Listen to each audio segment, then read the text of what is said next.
ብፅንታ ዝተረፈ ወለዶ ከይህሉን ርስተዓድቡን ከይውንን ይግበራሉ ተባሂሉ መረፃ ቦርድ ኢትዮጵያ ዘውፅአ ሓቢርና ውልቃዊ ውሳነ ብምዃኑ መንግስቲ ብልጽግና ስጉም ትወስድ ምዃኑ ተሓቢሩ ካብ ወረራታት ጸለምቲ ሓደሽቲ ልዕሊ 10,000 ተጋሩ ተመዛቢሎም ምህላዎም ተገሊጹ ቀጻሊ ዓርቢ ሰለሞን ሰልፍ ክካየድ ምውሳኑን ካልኦት ሓበሬታታትን ክነካፍለኩም ኢና ሓቢርኩም ነጽንሑ ቢሮ ሰላም ጸጥታን ትግራይ ካብ ጽንታ ዝተረፈ ወለዶ ከይህሉን ርስተዓድቡ ከይውንንን ይግበራሉ ኢሉ ሓጺናዊ ሓድነትና ንህላዋና ብዝብል ርእሲ ዘውፅኦ መግለጺ እንትወጽል ባህገ ጸላእትና ንዓቕምታት ትግራይ ማኢልካን ገዛዚኻን ብምብታን ትግራይን ተጋሩን ኣብ ዛዕባታት እዛ ሃገር ትርጉም ዘይብሎም ክኾኑ ጥራሕ ዘይኮነ ዳግም ከም ዘይለዓሉ ኮይኖም ክለምቱን ኣብ ዝተፈለየ ዘመናትን ፖለቲካዊ ስርዓታትን ኢትዮጵያ ብመንነታዊ ስያሜ ተጋሩ እንትጽዋዕ ብሕታዊት ግዛት እዛ ሃገር ዝኾነት ትግራይ ዝብል ሽም ምስ ኩሉ ክብርታቱ ጂኦግራፊያዊ ትሕዝቶኡን ተፋሒቑ ጠፍእ ተሓሲቡ ዝስራሕ ዝነበረ ፖለቲካዊ ስለት መራሕቲ ስርዓት ብልጽግና ቁጽሮም ዘይነዓቑ ተጋሩን ብፍላጥን ብዘይፍላጥን ምስ ስርዓት ብልጽግና ወጊኖም ጸኒሖም እዮም ይብል በማዕጻል እንዳ ብልጽግና ጉዳይኩም ናይ ተሓሳስባ ኣፈላላይ ዘይኮነስ ትግራዋይነትን ክብርታትን ተጋሩን መሊእኻን ምጥፋእ ዝዓለመ ነዊሕ ናይ ጥፋት መጻወድያ ዘርጊሖም ብሙሉእ ዓቕሞም ጽዒሮም ከም ዝኣበዮም የረድእ ተጋሩንን ዋዕልና ተባሊና ክንጸንተሎም ክሰርሑ ጸኒሖም ኣለዉ እውን ይብል እንሆ ድማ ካብ ጽንታ ዝተረፈ ወለዶ ከይህሉ ርስተዓድቡ ዝኾነ መሬት ዞባ ምዕራብ ጸለምትን ዞባ ደቡብ ትግራይን ኣብ ክንዲ ብመሰረት ውዕል ስምምዕነት ዝምለሱ ቤት ምክሪ ፌደሬሽን ብዝበሃል ትግራይ ዘይተወከለትሉ ትካል ኣቢሎም ቆሪሶም ክወስዱ ሕልሞምን ትልሞምን የተግብሩ ከም ዘለዎ ሓቢሩ ብተወሳኺ መግለፂ ቢሮ ሰላም ጸጥታን በዛ ሕዚ ደርሆ ጽሒራ እትረኽቦቶም ካብ ብልጽግና ኦሮሞ ሚድያ ኔትወርክ ጋህዲ ብዝገበር ወድሌትን ምኽንያት ኣቢሉ ህዝብታት ትግራይን ኣምሓራን ናብ ጎንፂ ከኣቱ እዮም ኢሉ ዘስግእ ወገን ሃሂሉ ዝጽበ ጸላእን ከፍልጦ ዝግባእ ጉዳይ እንተሃለወ ክልቲኡ ህዝብታት ንዘመናት ጸንሐ ስልጡን ናይ ልዝብን ምርዳእን ባህሊ ዘለዎ ባህጊ ጸላእቱ ተረዲኡ ዘመክን ምዃኑ ሓቢሩ ድሕሪ ውሳነ ቤት ምክሪ ፌደሬሽን ብልጽግናን ኣብ ተጋሩ ዝተረኣየ ናይ ሓድነት ሕራንን መንፈስ ንወገን ዘኹርዕ ንጸላእ ድማ ዘርዕድ ኮይኑ ኣለውን ኢሉ ካብ ውፅኢቱ ድማ ኣብ ዝተፈላለየ እዋን ካብ ብሽም ሓራ መሬት ተወዲቡ ኣንጻር ወሓን ህልውና ትግራይ ተሰሊፉ ዝነበረ ሓይሊ ናብ ዓድኻ ናይ ምምላስ መጠን ናህሩን ስፍሓቱን ወሰን እትውዳበ እናፈራረሰ ናብ ህዝቢ ይጽንበር ምህላው ረድዩ ስለዝኾነ ብዕጥቂ ይኹን ብዘይ ዕጥቂ ብውዳበ ይኹን ብተናጸል ከምኡውን ኣብ ውሽጢ ትግራይን ኣብ ደገን ኮይንኩም ብዝተፈላለየ ምኽንያታት ኣፈላላይ ኣለና ብዝብል ጸረ መኸተ ተሰሊፍኩም ዘለኹም ወገናት ቅዋምኩምን ተግባርኩምን ናይ ጸላእ ሕልምን ምስኻዕ ዓቕሚ ትኾኑ ከም ዘለኹም ካብዚ ንላዕሊ መረጋገጺ እንከይትጸበኹም ዝህሉ ኣፈላላያት ትርጉም ዝህልዎም ትግራይን ህዝባን እንትህሉ እዩ እሞ ኣብ ጎኒ ህዝብኹም ምኸተኹምን ክትዓስሉ ደጊምና እናጸዋዕና ከም ኣካላት ጸጥታን ምኸተን ኣሕይልና ከም ንቕጽለሉ ነረጋገጽ ብምባል መግለጺ ዛዚሙ በቦርድ መረፃ ዝተጻሕፈ ደብዳቤ ውልቃዊ ውሳነ ኣይተኣገኘው ተሻገር ምዃኑ ፖለቲከኛ አንዶም ገብረስላሴ ገሊጹ እቲ ፖለቲከኛ ዝተረጋገጸ ሓበሬታ ብዝብል ኣብ ድሕረ ገጹ ኣብ ዘውፅኦ ሓበሬታ እቲ ብፌደሬሽን ምክሪ ቤት ኣብ ልዕሊ 5 ክልል መረፃ ትግራይ ሕሞራ ማይ ፀብሪ ጸለምታ ለመጣከሮም ኣፍላ ዝምልከት ዝተጻሕፈ ደብዳቤ ናይ ኣገኘው ተሻገር ውልቃዊ ውሳነ ምዃኑ ከም ዝተበጽሐሉ ገሊጹ ነዚ ደብዳቤ መሰረት ገይሩ ሃገራዊ ቦርድ መረፃ ኢትዮጵያ ዝወሰነ ውሳነ ባገኘው ተሻገር ብውልኩ ከም ዝጻሕፎ መንግስቲ ኢትዮጵያ ከም ዘይፈልጦን ኣብ ቀረባ ሕጋዊ ስጉምቲ ከም ዝወሰዱን ተሓቢሩሎ በመቀጠል ስለዚ ደብዳቤ ናይ ውልቀ ሰብ ውሳነ ስለዝነበረ ብሕጊ መዕለብ ክረክብ ይውን ኢሉ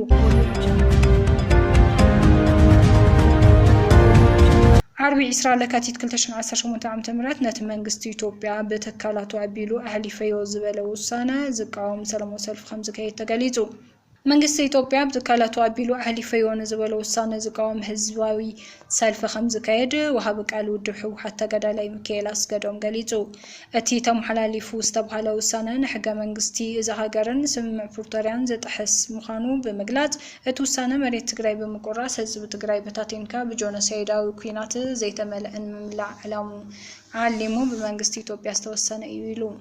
ተጋሩ ካብ ሕልና ሰባት ክፍሓቆሎም ዝብል ሕዱር ድሌቶም ኣብ ዝለዓለ ብርኪ ዝበፅሐሉን ተመዛበልቲ ውዕል ፕሪቶርያ ተፈፂሙ ናብ መረበትና ውሕስ ዝኾነ መንገዲ ክንምለስ ኣብ ዝበለሉ እዋን ዝገደደን ምብታን ዝተሓሰበ ሓደገኛ ውሳነ የይሉ እቲ ውሳነ ምስ ህዝቢ ምሓራን ምጉናፅ ዝተፈሓሰ ሽርሐ ከም ዝኾነ ብምግላጽ ምስ ጎረቤት ህዝቢ ብሰላም ኢና ንነብር ፀገማት ድማ ብልዝብ ንፈትሐሉ መንገዲ ምፍታሕ ከም ዝስራሕ ቢሩ ዓርቢ 20 ለካቲት 2018 ዓ.ም ነቲ መንግስቲ ኢትዮጵያ ብካላቱ ኣቢሉ ኣሕሊፍዮ ዝበለ ውሳነ ዝቃወም ሰላማዊ ሰልፊ ከም ዝካየድ ደሞ ሓቢሩ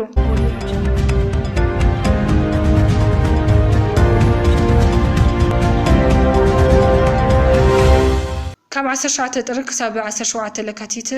ጥራሕ ልዕሊ 10,000 ወገናት ካብ ወረዳታት ጸለምቲ ተመዛቢሎም ካብ ዕለት 19 ጥር ክሳብ ትማል 17 ለካቲት 2018 ዓ.ም ኣብ ዘሎ እዋን ጥራሕ ልዕሊ 10,400 ወገናት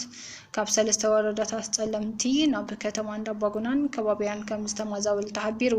እቲ ምዝባል በብዕለቱ እናተጋደደ ይቕጽል ከም ዘሎ ድማ ተገሊጹ ቅድሚ 3 ዓመታት ንዝተኸተመ ስምምዕነት ሰላም ሲዒቡ ዝተፈጠረ ውስን ህዋሁ ሰላም በመጥቃም ኣብ ዝሓለፈ ዓመት ብርክት ዝበሉ ነበርቲ ወረዳታት ጸለምቲ ላዕላይ ጸለምትን ከተማ ማይጸብርን ኣቆይቦሙሉ ካብ ዝነበሩ ከተማ እንዳባጉናን ከባቢያን ናብ መረበቶም ከም ዝተመለሱ ዝዝከር ኮይኑ ይኹን እምበር ብሓደ ገጽ ወረርቲ ሓይልታት ካብቲ ከባቢ ክወፁ ብዘይምኽኣሎም ብኻልእ ገጽ ድማ ህፁፅ ሰብኣዊ ሓገዝ ብዘይምቕራቡ እቶም ናብ መረበቶም ዝተበልሱ ወገናት ግዳይ ተደራረብቲ ፀገማት ክኾኑ ተገዲዶም እዮም ካብ ዝሓለፈ ወርሒ ጥሪ ጀሚሩ ሰራዊት ምክልኻል ኢትዮጵያ ኣብቲ ከባቢ ብበዝሒ ይራገፍ ምህላው ኣብ ልዕሊ ነበርቲ ዝፍጸም ግፍዒ ተጠናኺሩ ብማጻሉን ከቢድ ደበና ኩናት የንጸላሉ ብምህላውን ካብ ዕለት 19 ጥር ክሳብ ዕለት 17 ለካቲት 2018 ዓ.ም ኣብ ዘሎ እዋን ጥራሕ 10,427 ወገናትን ካብ ወረዳታት ጸለምቲ ላዕላይ ጸለምትን ከተማ ማይጸብርን ዳግም ናብ ከተማ እንዳባጉናን ከባቢያን ተመዛቢሎም ከምኡውን ካብ ዞባ ምዕራብ ትግራይ ተመዛቢሎም ኣብ ከተማ ማይጸብሪ ዓቂቦም ዝጸንሑ 742 ደቂ ኣንስትዮ ዝርከብዎም 1367 ወገናት ዳግም ናብ ከተማ እንዳባጉና ከም ዝተመዛበሉ ወይዘሮ መብራት ሓቢረን ብዘይካዚ 768 ደቂ ኣንስትዮ ዝርከብዎም 1403 ወገናት ካብ 3 ወረዳታት ጸለምቲ ናብ ወረዳ ጽምብላ ከተማ ዓዲ ገብሩን ጣብያ ደብረ ኣባይን ከም ዝተመዛበሉ እተን ሓላፊት ኣረድን ኣብተን ወረዳታት ኣብ ልዕሊ ነበርቲ ዝፍጸም ግፍዒ ከዛረ ከም ዘይከኣለን ነዚ ሲዒቡ እቲ ምምዝባል በብዕለቱ ተጠናኺሩ እጽል ከም ዘሎ እተን ሓላፊት ወሲኸን ገሊጸን እቶም ተመዛበልቲ ጥራሕ ኢዶም ዝመጹ ብምዃኖም ኣብ ከቢድ ፀገም ወዲቖም ከም ዝርከቡን ህፁፅ ሰብኣዊ ሓገዝ ከም ዘድልዮምን ዝሓበራ ወይዘሮ መብራት ዝምልከቶም ትካላት ገበርቲ ሰናይ ብቕልጡፍ ንኽበጽሕሎም ተላብየን ኣብ ልዕሊ ዓብደራሂም ዳጋሎን ካልኦት 4 ላዕለዎት መራሕቲ RSF-ን ማዕቀብ ተገይሩ ቤት ምክሪ ጸጥታ ውድብ ሕቡራት መንግስታት ኣብ ሕድሕድ ኩናት ሱዳን ብዋናነት ዝተሳተፉን ንዓብደራሂም ዳጋሎን ሓዊስካን 4 ላዕለዎት መራሕቲ RSF ማዕቀብ ኣንቢሩ እቲ ስጉምቲ ኣብ ዳርፉር ንዝበጽሐ ግፍዒ ተሓተቲ ብምግባር ጽዕንቶ ንምፍጣር እዩ